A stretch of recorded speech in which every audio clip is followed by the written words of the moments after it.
let me go ahead and leave a quick message here for folks to let them know that some reason it kicked off here a minute. Not sure what happened there. So stay with me a minute, Jim. I'll be right with you. Okay, I can wait. I'm not doing nothing. All right. Yeah, I'm not sure why it kicked off and then back on. Let me type a message. Okay. Speaking Sports is back on. Screwed everything up, huh? Nah, it's all right. Please go to part 2. Okay. We'll give everybody a couple minutes to come back. I know there was a bunch of people on there, so I do apologize about that, Jim.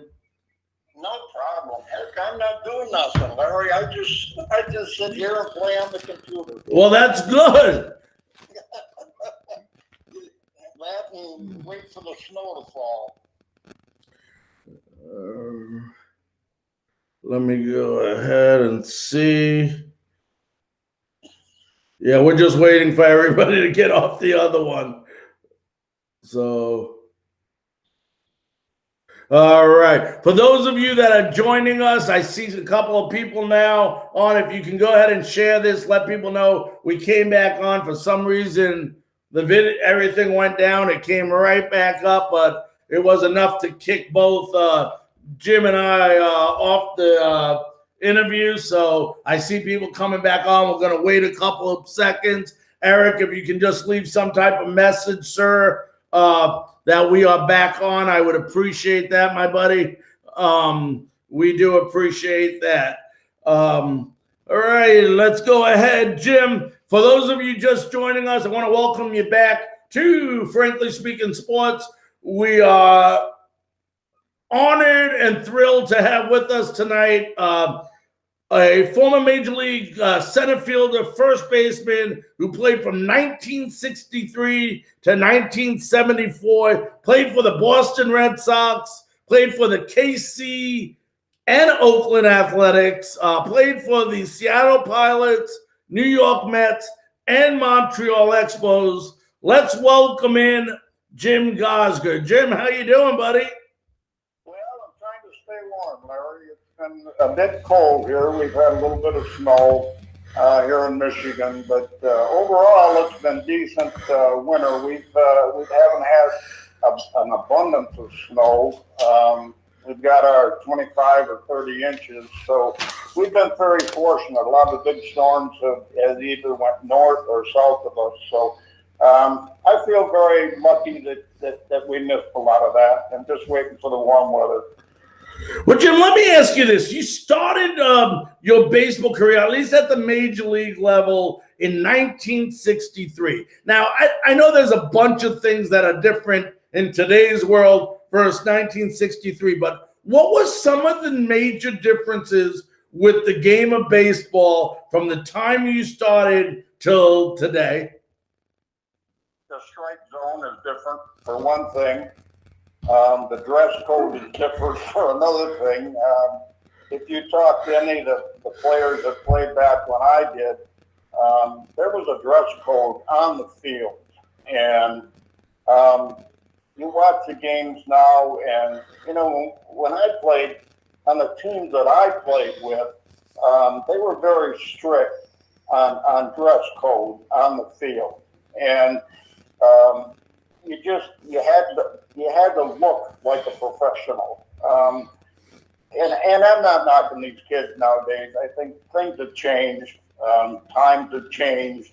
But the time when we played, you just had to dress a certain way, and this is the way the organization wanted you to do it. And nowadays, I guess it's freestyle, the way you want to dress and the way you want to look. You know, we couldn't have long hair. If you had long hair, the manager would grab you and say, go get a haircut. You know, at least look the part. And like I said, times have changed. It's been a little more lenient. I can remember when I was playing, when you were on the field, you couldn't talk and converse with your players were playing again. You know, I mean, they were the opposite from what we were, and we just couldn't, you know, we couldn't converse with them. Nowadays, these kids can talk with each other and have a lot of fun on the field, which is probably nice. But back then, it was a little more strict than it is now. Now, let me ask you this. You know, one of the things in the news lately, and we heard about this possibly actually up in the Seattle area with the the Mariners, they were talking about, you know, salary manipulation and, you know, all this stuff about sending players down to manipulate service time, this and that. But, you know, you had an incident way back that people don't remember, and it's been going on in baseball forever. I guess now they've just been enlightened to it. But in 1963, you got to play on the Red Sox team. You had gotten a signing bonus, and you had to basically sit there on the bench instead of being in the minor leagues the entire 1963 season. How disturbing was that for you? And how much, now that you look back on that, do you wish they would have just sent you back to the minor leagues so that you could get your playing time? Well, you know, when I first signed with the Red Sox, I'd had a good year my first year. I played in Winston-Salem, North Carolina, which was a Class D league. I was supposed to start in Class C ball, but because I had a good spring and Ted Williams put in a good word for me, he was our hitting instructor, which you couldn't have had anybody any better, you know. And he talked to the manager, little Eddie Popowski, and they took 5 rookies to Winston-Salem. And myself, Rico Petrocelli, Gabe Nardane, Jim Russin, and Billy Molina. So 5 of us they took. And I had a pretty good year. I hit 285, I think, at Winston-Salem. And the next year, with the new rules that they had then, if you were, you had to be protected or you could be picked up by somebody else. So I was lucky enough, I guess in one respect, to be on the Major League roster. They put me on the Major League roster. So I had a chance to sit there for a year.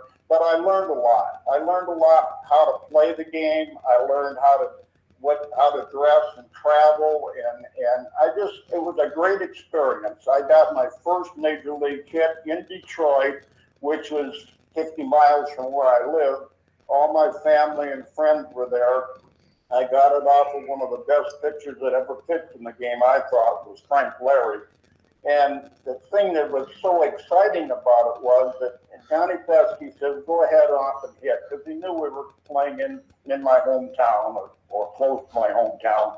And I got up there and I hit a line drive to center field, and Billy Bruton was standing out there, and to this day I think he let it drop in front of him. But the thing that stood out most was when I'm standing on first base, I looked out at Frank Larry, and he looked at me and tipped his hat to me. And to me, that was nothing but class. I mean, I was a young kid, 19, 20 years old. I was so darn excited standing on first base. But to see that man who's been such a great pitcher with the Detroit Tigers to tip his hat to me, that kind of really made my year more than anything else. Oh, I could imagine. And then you play in, 64, you go back to the minors, and then you come back in 65. That year back in the minors, did it help from the things you learned sitting on the bench in 63? Did it help you do things in the minors that next year to get you ready for 1965? Yeah, the good thing about that was, Larry, was the fact that when I went back, I went to Reading, Pennsylvania, which was AA at the time, and I played again for Eddie Popowski. He was more like a father to me. He told me when I was in Winston-Salem, he called me aside and says, you can make the big leagues. He says, what I want you to do is hustle. I said, what are you talking about, Pop? He says, I want you to run on and off the field all the time. That's going to be your trademark. And from then on, that's the way I played the game. And the second year or the year after in 64, I was in Reading, Pennsylvania. I had a good year. I was promoted to AAA ball, which was Toronto, which is only 100 miles from where I lived here. And I had as a teammate in 63, I had Dick Williams. In 65, he's my manager in AAA ball in Toronto. And I remember we were playing in Buffalo, and Harry Wendelstadt was in the minor leagues at that time. He was umpiring second base. Well, I was having a pretty good year. Just before All-Star break, I think I was hitting 295.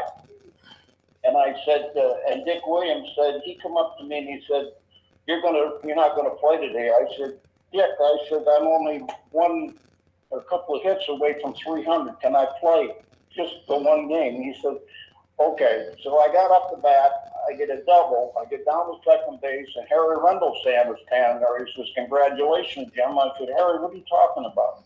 He says, you're going to be promoted to the big leagues tomorrow. I said, how do you know that? He says, I got the in. I know. Well, the thing about it was, Dick tells me after the game, he said, they've had injuries in Boston. He said, Geiger broke his ankle, and Lenny Green broke his wrist. He said, you're going to be the center fielder. And I was ecstatic. I come all the way, I run up to New York, or up to Boston. I played 81 games. I led off for them. I had a good year. I hit 265, I think, drove in about 50 or 60 runs. Well, at the end of the year, they had this big doings up in Boston, and I got the Harry Aganis Award for being a young player coming up. And I remember the owner comes up to me, nice man. He says, well, you're going to be protected next year. Well, that's kind of the knife in the back, so to speak. When somebody says that to you, you kind of sit back and say, yeah, maybe not. But the following year at All-Star break or in June, I was traded to Kansas City, which was okay, I guess. I said they got some good players for us. They got Tardable, they got John Wyatt, and somebody else for two of us. And I joined Kansas City. So, I mean, it was good and it was bad, but I got a chance to play. That was a good thing. Jim, when you look back, I think it was, and don't quote me on it, 1960, I think, was the last year of the Negroes Leagues. And obviously one of the best pitchers ever to pitch, Satchel Paige. And I think if I remember correctly, you might have been the last guy to ever face Satchel Paige. What was it like to face Satchel Paige? And is it true, were you the last hitter to ever face him? Larry, it was funny. We went into Kansas City. I was with Boston. I was in 65. And we go into Kansas City, and we didn't know what Finley had in mind. But when we come out to the field, somebody had said, Satchel Paige is going to pitch 3 innings. And I said, wow. And I looked down in the bullpen, and there's a man sitting in a rocking chair with a nurse, and he's all covered up. He looks like Whisper's mother. And he's rocking there before the game started. Well, come to find out, it was Satchel Paige. So we start the game. I led off. He pitched 3 innings. We got 1 hit. Carl Yastrzemski was the only man that got a base hit off him. I had grounded out twice. But the ironic thing was, at the end of that 3rd inning, when I made the last out, I come running off the field, and he's walking off the field, Satchel Paige, and he says, young man, good luck to you. And boy, something like that, when something like that name has said something to you, it really sticks with you. And it made my heart melt. I said, here's the man who's 58 years old. He threw the ball fairly well, but the thing that was so good was the fact that he never threw above the knees. Everything was knee high or below. And at 58 miles an hour, or 60 miles an hour, he's still throwing pretty good for that age. And it was just, it was a thrill. And I never knew, or I never found out that I was the last hitter to face him until I read it in a little book that they had put out about Satchel Paige. And that was one of my big thrills playing ball. You know, I mean, I've had some great moments. I mean, I've had bad moments, but I've had some great moments. And those things like this really stick out in your mind, and they're great to reminisce on. And I just enjoy going back and thinking about all the stuff that happened in the 13 years that I played, and you know, I don't feel bad about anything. I mean, I was very lucky. I was at the right places at the right times. Being with the Mets when they won the World Series, that was a big thrill. You know, I mean, I just I think back to all the times and Gil Hodges that was there. What a great manager he was. And, you know, I've had some good managers. I've had some bad managers, but nobody really stood out to be, you know, anything bad. You know, we had some funny stuff going on when we were in Seattle. That was probably the funniest club I was ever on. But I was only there for a period of 2 months. But the first 2 months were different. Well, Jim, talk about that before we'll get into the Mets in a couple minutes. But you just talked about Seattle and you brought it up. If I remember correctly, when you started with them, they were an expansion team. How was it playing for a team that's never played before, a brand new team? And, you know, because obviously everybody was in the same boat. They were new to that team. So how was that experience? Well, you know, the thing that stood out there is when we first got to the ballpark, I walk out on the field and you look and there's a big crane still putting stands in the old ballpark there, Six Stadium. And, you know, it was an open air park. It was like Montreal, but Montreal was a lot nicer than Six Stadium was. But they were there for that 1 year. You know, we had a great bunch of guys, but you know, when you put 25 guys together that have never, you know, played together before, a lot of us were, you know, older, not young guys, and to try and win games, and we had a manager, Joe Schultz, but you know, for some reason he just didn't care. You know, he didn't care if you win or lost as long as it was Budweiser in the dugout at the end of the game.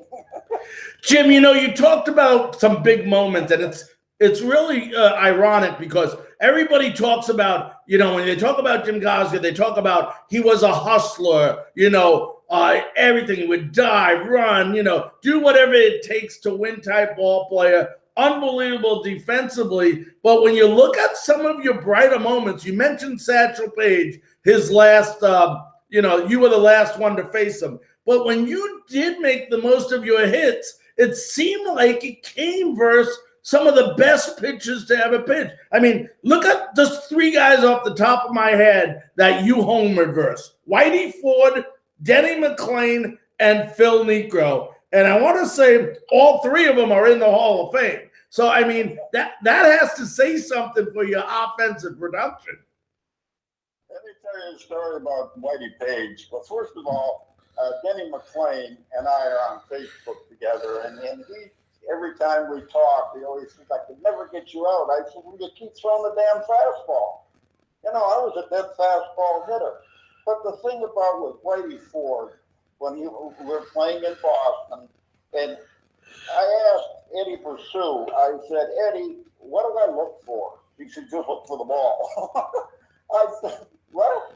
He said, "Just look for the ball." He said, "He's got a strange motion," but he said, "Just look for the ball." And I said, "Okay." Well, I go up there and I get him, 2-2, and he threw me a high slider, and I hit it into the net in left field. And that's a big thrill. You know, I'm coming around third base, and I said, "My God, I hit a home run off Whitey Ford." You know, I mean, stuff like that. I think back and I can remember, you know, to the day and to the pitch that I got. And McClain, he just kept throwing fastballs. And I said, "I'll wear you out if you keep throwing the fastball." I said, "You throw an off-speed pitch, I might have a problem." But I was a dead fastball hitter. I mean, I look back on it, and Denny and I talk about all the time. He said, I just could never get you out. Yeah, now talk about 1969. I know you're playing with Tidewater. They win the International League Championship. Then you get called up and you're able to be part, you're playing for the New York Mets now in the unbelievable city of New York. And not only were you able to be a part of the 1969 World Series for the Mets, you also got to be part of the 1973 team as well. Talk about, the team success anyway, how it felt to be able to be in one of the best cities of all time and to be on center stage and, be part of those teams. Well, in '69, when I come up with the Mets, I come up just about the first. I think it was the last week in August, or right around the first week of September. They called me up, and Gil Hodges called me aside. What a great man he was. The man should be in the Hall of Fame. He really should. He was that well respected by his ball players. And the thing about Gil, he was very quiet, but when he spoke, everybody was all ears. And that was a tribute to him, And he told me when I joined the club, he said, Jimmy, I'm going to use you strictly as defense. He says, I'll get you in the game a couple times and you get some at bats, but strictly defense. I said, Skip, whatever's best for the team, I'm all for it. And that's the way he was. And he would put me in the seventh inning in center field.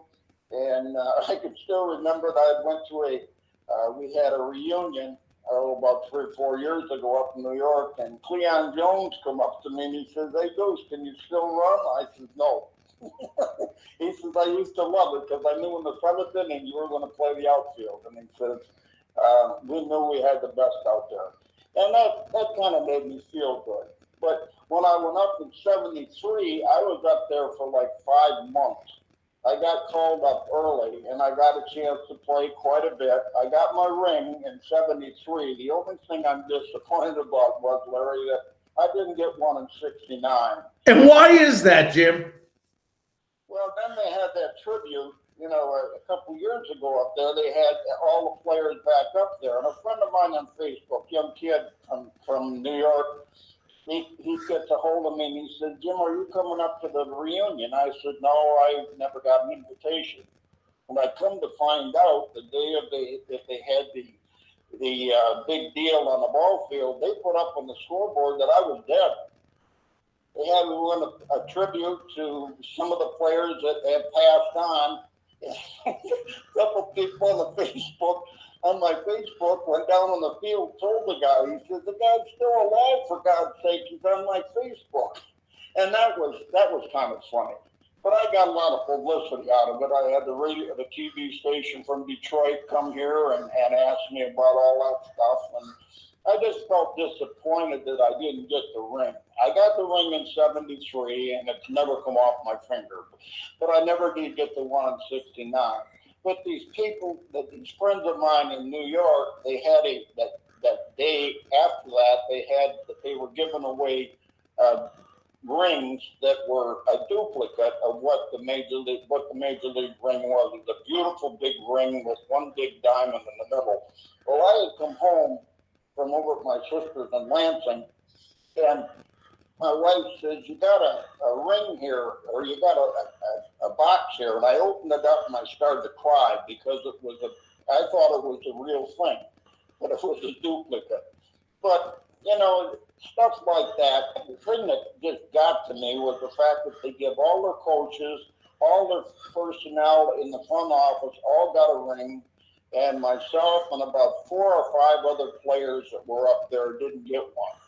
And that kind of just stuck in my craw, as far as that goes. But it's over and done with. I've had people come on my Facebook and say, we're going to contact New York with this new organization and see if maybe we can get your ring. And I said, well, I kind of think it's a lost cause, but it's something that I always wanted. Because, it's so hard as a professional to win something like that, whether it be football, basketball, baseball. You know, when you get something when you're done playing or after the year's over with, that you've accomplished something, that's a big thrill. And any athlete will tell you the same thing.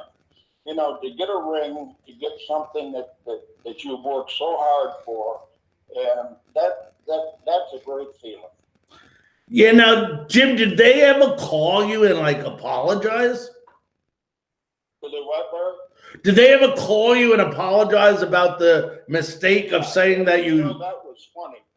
Because the same night after that had happened, after somebody went down and told them, this guy calls me, I don't know whether he was drunk or what. And he says, well, I want to apologize. I said, F you, when I hung up. I mean, I was that mad, you know. And you had a right to be.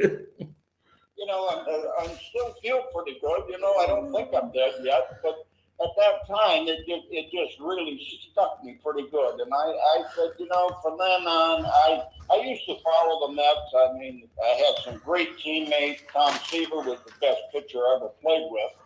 And you know, I like the guys. I love the guys. I love the manager. But the organization, you know, it kind of went to pot. You know, I hope this new guy that has it now really does well. You know, I'm glad to see they made some changes. They picked up some pretty good ball players this year, and you know, I hope they do well. But I always had that bad craw in my mouth, you know, about bad taste in my mouth with you know what they did to myself and about 5 other ball players that were up there and contributed. And you know, I mean, why give everybody in the organization one when they're doing nothing but work in the front office, and then you know they don't take care of the players? So you know, but it's over the dam. I got over it. You know, like I say, it's something that I have. It's a great thrill to be part of that. I mean, it was just ecstatic the day that we clinched, and you see all the people run on the field and the players and everybody. I mean, that's a thrill. How crazy did the city get? How crazy was New York City after that? Oh my gosh! Well, I mean, unbelievable. I mean, people coming up to you that you don't even know. No, I lived in the hotel right across from the airport there, LaGuardia, and that place was packed that night. People coming up and patting you on the back and everything. Hey, I didn't do nothing. I was just here. But the people were so ecstatic about winning. You know, they've never won anything there with the Mets before, and you know, they start from scratch and they come out and put together a team like that. I mean, the pitching was unbelievable. We had mediocre hitting, but I'll tell you what, we had pitching. I mean, we had 3 or 4 big names that really carried us. I mean, when we were in a tough spot, give the ball to Seaver. You know, he's going to do it. And I mean, one of the best competitors I've ever seen. And I mean, it was a thrill being his teammate. I hate to see him pass away. I mean, it hurt me because we were such good friends. And I just, you know, I think back on the good times with him. I had seen him about 15 years later. He was at a show down here near Detroit. And we had stopped in. I'd come back from my grandson had been baptized. And I come back through there and I said to my wife, let's stop into this place. I just want to see what's going on. And I didn't know he was there. And he's up on the stage. And I asked the girl, I said, can I talk to Tom for a minute? She said, well, he's pretty busy. I said, well, just tell him I'd like to talk to him. Well, he looked at me and he kept looking. After we were done, I come up to him. I said, Tom, you remember me? He said, Jimmy? I said, yeah, Tom. I said, how are you? He said, just great. And we talked for half an hour. I mean, that's a big thrill for me, you know. Right. We hadn't seen each other for years. And then just not 2 weeks ago, a friend of mine that I played with Seattle, Gary Bell. I haven't seen him or talked to him in 52 years. He calls me up on a Facebook, and we talk on Facebook. We had Face Talk on there, and I said, "Oh my God, Gary, how long?" It's been 52 years, and we reminisce, with baseball and the players that we played with, and the good times we had out in Seattle, and stuff like that really makes you feel good in this tough times that we're going through now. Jim, before I let you run, if you had, and I know it's tough, you played 10 years. I mean, but if one memory sticks out more than any other memory in your career, what would that be? Probably my first major league hit, Larry. I mean, I've had some good times, and just to get that hit in Detroit, my dad was in tears. My dad was in tears when I signed the contract. He always wanted me to play professional baseball. Hell, since I was in Little League. He said he took me down to a Tiger game, and we're watching Boston play again, and he loved Boston. Playing Boston against Detroit, and Ted Williams was left field, and I'm 8 years old. He looked at me and he said, "Someday you're going to be out there." I said, "Dad, only 8 years old." He said, "You're going to make it." And when I signed that contract, my dad was ecstatic. I mean, I actually only saw him in tears twice. Once when I signed, and once when his brother died. The only times I ever saw my dad in tears. But that was a big thrill for him to know that his son, his only son, had a chance to and did play in the big leagues. Now, if I'm correct, you played at Fenway, correct? Yes. And how surprised are you to see that stadium still exists? Well, I mean, like I say, I had a great career. I had a lot of fun. I got some great memories, some great stories, and some guy had contacted me and said, "Would you like to write a book?" I said, "Yeah, I'd love to if I could find an author." I said, "I'd love to write a book." I said, "I got some great stories." And from going from playing high school ball here in a small town and getting picked to play and getting a chance to play in the big leagues, I would never trade that for the world. I mean, I had the 13 greatest years of my life. I had good experiences. I had good people. I'm just, it's a life that, if anybody can work for 13 years and enjoy what they're doing and getting paid for it, there's nothing better. Well, listen, Jim, I want to thank you so very, very much for taking time out of your schedule to join us on Frankly Speaking Sports tonight. Larry, thank you very much. And one person I wanted to say, she wanted me to say hi to her. It was Virgil Trucks, who used to pitch with Detroit. It was his daughter, Wendy Trucks. So the Wendy Trucks, I love you, dear. All right. She's a great young lady, and she's on my Facebook, and she just loves sports, and she's into it, and she talks about her dad all the time, and he was a great one when he was with Detroit. Well, listen, if like I said, you're always welcomed. Whenever you'd like to talk, you just let me know. You're always welcome back on the show, my friend. Be safe, okay? Thank you very much, Larry. Hey, if you get a chance, would you put that on my timeline? I'll take care of it. Yeah. I'd appreciate it very much, because it's a good memory for me. You got it. I'll take care of it right after the show. All right, my friend. Thank you so much, and call anytime. All right. Thank you. Be safe. All right, my friend. Thank you. You're welcome. That was Jim Gosger. What a great stories. This is a guy that's played with Denny McClain. Was coached by Ted Williams. With Negro he played. He played with the great Tom Seaver. Carl Yastrzemski. I mean, Boston fans, this guy was in Fenway Park during the early years. And then in Shea Stadium in New York. And then, of course, let's not forget, he played in Seattle for the Pilots and KC, that old ball field back there. Just incredible stories from Jim Gosger. And we want to thank him very, very much for allowing us the opportunity to speak to him tonight. Ladies and gentlemen, we had a two-part show tonight. We did part one was the stuff before the interview, and then part two was the interview. So make sure that if you're sharing this, it is two parts. So please make sure that you go ahead and do that. And on behalf, once again, on behalf of all of us here at Frankly Speaking Sports, we want to thank you very, very much for making us make history tonight.